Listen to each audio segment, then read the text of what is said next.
할렐루야. 치료 말씀 TV 채널에 들어오신 구독자 여러분, 예수님 이름으로 축복하며 인사드립니다. 저는 서울 방배동에 있는 충만한 교회에서 26년이 넘도록 예수님 이름과 성령의 역사로 일반 병원에서 고치지 못하는 귀신 축사와 암을 포함한 불치병과 조현병을 포함한 정신질환을 예수 이름과 성령의 역사로 치유하는 전현치유 목회자 강요셉입니다. 지난 26년 세월 동안 수많은 환자를 예수님 이름으로 치유하여 사람답게 살아가도록 인도했습니다. 지금도 매주 월, 화, 금, 토요일 10시부터 12시까지 성령 은사, 성령 충만, 치유 안수기도, 깊은 기도, 치유 집회를 진행하고 있습니다. 주일 예배는 10시 20분에 시작하는데 주일날도 예배 후에 40분 이상씩 기도하면서 담임 목사가 일일이 2회 이상 안수기도를 해드립니다. 이때 성령 세례가 임하고 귀신이 떠나고 마음의 상처가 치유되고 고질병과 불치병이 치유가 됩니다. 특별히 10년, 20년씩 영적 성실에 육체적으로 고통을 당하는 상태가 중요한 분들과 성령의 강한 권능과 성령의 불과 성령의 은사를 빨리 받고 싶은 분들에 대해서는 매주 화, 금, 토요일, 주일 13시 30분부터 예약하여 개별 특별 집중치유 시간을 갖고 있습니다. 한 번에 2명밖에 할 수 없으므로 필히 일주일 전에 예약을 해야 됩니다. 예약하고 있으면 단기간에 자신의 눈과 몸으로 느끼고 주변 사람들이 알아볼 정도로 획기적이고 강력한 능력과 치유가 체험적으로 실제적으로 나타나 사람답게 살아갈 수가 있습니다. 절대로 의심하지 마시고 꼭 해결받게 말겠다는 믿음을 가지고 예약하고 오시면 여기서도 저기서도 해결하지 못한 영적 정적 육적 치유가 귀신이 떠나가고 성령의 권능이 나타납니다. 반드시 일주일 전에 전화 확인하시고 예약해야 됩니다. 이 유튜브 강의는 제가 26년 동안 사역하면서 체험한 100여 가지 저서 중에서 한 권 한 권 정성을 다하여 강의하는 것입니다. 하나님은 우리가 비교하지 못하는 무한한 지식의 말씀을 가지고 계십니다. 지식의 말씀이란 우리가 모르는 문제를 알게 하는 하나님의 초자연적인 역사입니다. 하나님 우리가 하나님의 지식의 말씀을 가지고 문제를 찾아서 지혜의 말씀을 풀어가며 살아가기를 원하십니다. 하나님은 땅, 인간 및 우주에 대해 무한한 지식을 갖고 계시는데 그것 중에서 특별한 장소에 특별한 목적을 위해 특정한 사람이 특정한 시간에 필요한 지식의 말씀을 깨닫게 하십니다. 하나님은 요한복음 1장 40절 48에 예수께서 나다네에게 저에게 오는 걸 보시고 그를 가르쳐 보라 이는 참 이스라엘 사람이라 그 속에 간사한 것도다. 나다네엘이 가로되 어떻게 나를 아시나이까 예수께서 대답하라 그랬어요. 빌립아 너를 부르기 전에 내가 무화과 나무에 있을 때 보았노라. 예수님은 지식의 말씀에서 나다네의 심령을 읽고 계셨습니다. 지식의 말씀은 무엇인가? 어떠한 사람이나 상황에 관한 문제들이 사실들을 초자연적인 오산의 방법으로 계시되는 걸 말합니다. 지식의 말씀은 우리가 알지 못하는 문제의 성령의 초자연적인 역사로 알게 하는 것입니다. 지식의 말씀은 자신이 알고 있는 문제의 원인이 될 수도 있습니다. 이것은 인간 노력에 의해 습득되는 자연적인 지식이 아니라 하나님께서 당신의 뜻에 따라 인간에게 부여해 주시는 지식의 단편 동시에 일정한 상황이나 사람에 관해서 성경에서 우리가 알려주시고자 하는 진리를 드러내는 겁니다. 하나님은 지식의 말씀 어떤 문제와 문제의 근본 원인을 알게 하십니다. 하나님에게 나도 모르게 가지고 있는 문제와 그리고 문제가 있을 때 문제의 원인을 알려달라고 기도하면 응답해 주시는 성령의 주관적인 지식의 말씀입니다.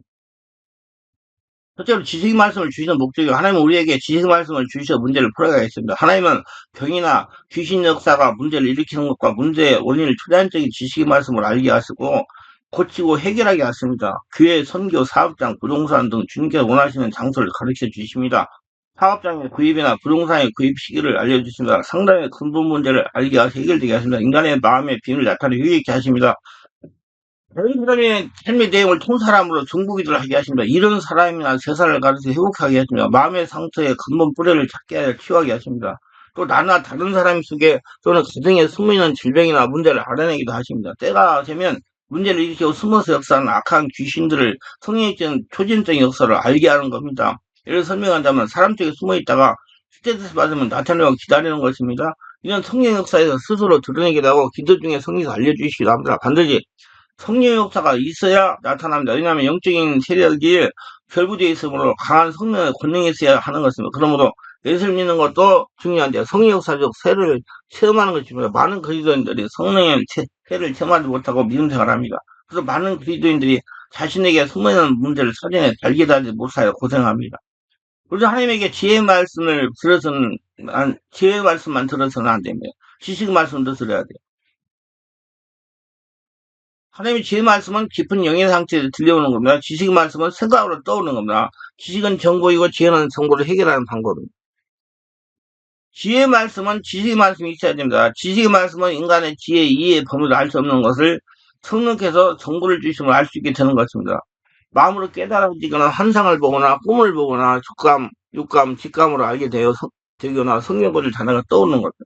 이런 지식의 말씀을 하나님이 주시는 지혜로 부드럽게 전달해주거나 문제를 해결하는 것이 지혜의 말씀입니다. 성령님, 이분의 잡자와 직감을 느낌을 치료해주세요. 남을 위해 기도해줄 때 눈을 뜨고 상대를 보세요.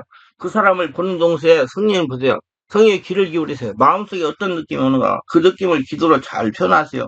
지식의 말씀을 지혜의 말씀으로 표현하는 겁니다. 지식의 말씀을 듣고 행동 옮기는 것이 중요합니다. 부드러운 성령의 역사는 마음을 뚫고 들어갑니다. 이것에 의해서 성령이 주신 지식 깨달음을 지혜로운 말로 전달하는 성령 은사는 성령이 나타납니다. 나에게 나타나고 지혜와 지식으로 상대방에 나타나신 치유와 능력으로 강구하라는 것입니다. 두 번째, 성경의 지식만서가 다 사용된 경우요. 사무엘상 9장 10장이면 아버지의 잃어버린 장로기를 찾기 위해 사울은 사무엘에게 가서 지식의 말씀 을 얻고자 했습니다. 사울이 사무엘에게 오기 전에 사무엘은 하나님에게서 사울을 이스라엘 왕으로 기름 부으신다는 지식 말씀을 듣습니다. 사울이 사무엘에게 갔을 때 그는 지식의 말씀의 은사로 많은 통찰과 정보를 주었고 그는 이스라엘 왕으로 기름 부었습니다. 사울은 기름 부음을 받은 지에 속게 되는데 사무엘은 지식 말씀 은사를 통해 그가 숨은 것을 알게 됩니다. 열왕기상 14장 2, 3절에 보면 여로보암의 아내가 변장하고 눈을 보지 못한 아하시 선지자가 나갈 때 그녀가 오기 전에 선지자는 지식의 말씀으로 그녀가 누구인지 알게 됩니다. 지식의 말씀은 인간의 얼굴, 가장과 허식을 간통하는 능력이 있으므로 상담지혜나 전도시에 꼭 필요합니다. 열왕기상 20장 5장 20절 20절에 보면 나만 장군의 문둥병도 일사의 선지자가 나올 때 지식의 말씀으로 요단강에 읽어보면 당그라 말하고 그때 말씀대로 순종해서 문둥병이 나와서 엘리사 선지자가 큰 경제적 보상을 했습니다. 열왕기 5장 14, 15에 나만이 이에 내려가서 하나님의 사람의 말씀대로 요단강에 읽어보면 몸을 잠그니 그 살이 여전하여 어린 나이에 살 같아서 깨끗하게 되었더라. 나만이 모든 정정하게 하나님의 사람에게 돌아와서 그 앞에 서서 가로되 이제 내가 이스라엘 유인한 온 천하에 신이 없는 줄 아나야 될 선거지 당신 중에 예물을 받아서 이것을 선지자가 거절했고 선지자의 종 게하시는 몰래 나만을 따라가 그를 받게 됩니다. 게하스가 집에다가 이 재물을 숨긴 후 선지자에게 나갈 때 선지자는 그에게 어디를 가서가나 묻습니다. 게하시는 거짓말로 아무것도 가져가지 대답해서 선지자는 지식의 말씀으로 그의 죄를 폭로하고 문둥병의 저주가 그와 사람들이 미치도록 하여 그런 심판을 받습니다. 11개 5장 25, 20절 들어가 그의 주인 앞에 서니 엘리사가 이르되 게하시야 내가 어디를 오느냐 하니 대답하되 당신의 종이 아무데도 가지 아니하이다 하니라. 엘리사가 이르되 한 사람이 수리에서 내려 너를 맞이할 때 내 마음이 함께 가지 아니하였느냐 지금 너희 어찌 은을 받으며 옷을 받으며 감나무나 포도원이나 양이나 소나 남종의 여정을 받을 때나 그러므로 나만의 나병이 내게 들어 내 손이 자손에게 미쳐 영원토록 이르라 하니 게하시가 그 앞에 물러 나오며 나병이 발하여 눈같이 되었더라. 지식의 말씀을 다른 사람이 추구하는 주님의 도구가 되었다 해도 그 이후로 물질적인 보상을 꼭 받으라는 권리는 없는 거라. 이러한 보상은 하나님께서 받도록 하실 때만 받아요. 그렇지 않고 죄인으로부터 보상을 받게 되면 그는 하나님의 은사를 탔다는 생각을 하게 됩니다. 보관복음 4장 18, 19절에 29절에 보면 예수께서 우물가에서 사마리아인을 만나 지식의 말씀으로 그녀의 결혼 생활에 말씀하라. 이러한 지식의 말씀을 통해 수가생 모든 사람들이 물가로 나왔고 구원을 받았습니다. 이러한 초자연적인 능력의 역사는 이를 보아서 성경은 성도들이 9가지 은사를 다 사용할 수 있기를 원합니다. 열왕기상 6장 8절 12절에 보면 아람 왕이 이스라엘과 싸움에 그의 군사들이 다른 지방에 보낼 때마다 그의 일리야를 이스라엘에게 경고해서 그들을 막도록 경계했어요. 화가 난 아람 왕이 부하를 불러가지고 이스라엘 첩보를 잡수겠어. 그때 그들은 아니로소이다. 오직 이스라엘 선지자 엘리사가 왕의 침실에서 하시는 말씀이라도 이스라엘 왕에게 고안하였다. 열왕기상 6장 12절. 이러한 지식의 말씀을 통해 이스라엘은 대적을 물리치고 있었습니다. 구약에서 이렇게 강한 계시가 역사했다면 구약의 선지자보다 신약의 성도들이 더욱 큰 계시가 있어야 될 것입니다. 마태복음 12장 10절. 내가 진실을 너에게 말하노니 여자가 낳은 자 중에 세례원보다 큰 이가 일어나면 없더라. 그러나 천국에서는 극히 작은 자라도 더보다 큰이라. 사도행전 5장 11절 11절에 보면 베드로는 아나니아와 삽비라가 일처리를 어떻게 했다는 것을 지식의 말씀을 받았습니다. 그들이 교회 와서 교회의 권위를 소개를 했습니다. 그들은 성령과 교회의 지도를 어찌하여 속인 것입니다. 베드로가 어찌하여 이 일을 마음에 두냐. 사람에게 거짓말한 것이 하나님께로다 하고 말하자. 하나에는 엎드려 혼인했다고 그 안에 동일한 과정을 거칩니다. 지성의 말씀은 이럴 때 강력하게 역사하여 교회의 거짓과 부패를 제거하고 사람들 하여금 하나님을 경외하여 교회가 거룩해지기 시작되는 기초한 견고한 기초를 다지게 한 겁니다. 요한복음 1장 40절, 48절은 예수께서 나단에 대한 지식 말씀인데 나단의 심령이 어떠한 상태를 나타내 주셨습니다. 주께서 지식 말씀을 통해 보라 이는 참 이스라엘 사람이다. 그새에 간사한 것이 없더라. 빌립이 너를 부르기 전에 내가 너를 무화과나무 밑에 보았다. 이 지식 말씀에 나단에는 예수가 하나님의 아들이라고 믿었습니다. 예수께서 하루 종일 그곳에서 자신이 메시아라는 사실을 나단과 함께 신학토를 했다고 해도 그를 설득하지 못했을 것입니다. 고로